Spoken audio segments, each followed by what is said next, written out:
తాడేపల్లిలో ఈరోజు తెల్లవారుజామున వైసీపీ కార్యక్రమాన్ని సిఆర్టీఏ అధికారులు కూల్చివేసిన సంగతి మనందరికీ తెలిసిందే. అయితే దీనిపై తాజాగా మాజీ CM YCP chief Jagan X వేదికగా స్పందించారు. ఆంధ్రప్రదేశ్లో రాజకీయ కక్ష సాధింపు చర్యలకు దిగిన చంద్రబాబు తన దయనకాండను మరో స్థాయికి తీసుకువెళ్లారు.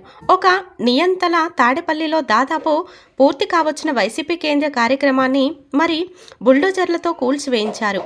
హైకోర్టు ఆదేశాలను బేఖతారు చేశారు అంటూ కూడా ఎంతో ఎమోషనల్ అయ్యారు. రాష్ట్రంలో చట్టం న్యాయం పూర్తిగా కనుమరుగైపోయింది. ఎన్నికల తర్వాత చోటు చేసుకుంటున్న హింసాత్మక ఘటనలతో రక్తాన్ని పారిస్తున్న చంద్రబాబు ఈ ఘటన ద్వారా ఈ 5 ఏళ్ల పాటు పాలన ఏ విధంగా ఉండబోతుందనే హింసాత్మక సందేశాన్ని ఇవ్వకనే ఇచ్చారు. ఈ బెదిరింపులకు, ఈ కక్షా సాధింపు చర్యలకు తలొగ్గేది లేదు, వెన్ను చూపేది అంతకన్నా లేదు. ప్రజల తరపున, ప్రజల కోసం, ప్రజల తోడుగా గట్టి పోరాటాలు చేస్తాం. దేశంలోని ప్రజాస్వామ్య వాదులంతా చంద్రబాబు దుష్మర్యాన్ని ఖండించాలని కోరుకుంటున్నాను అంటూ కూడా సోషల్ మీడియా వేదిక ద్వారా మన మాజీ సీఎం జగన్ గారు స్పందించినట్లు తెలుస్తోంది.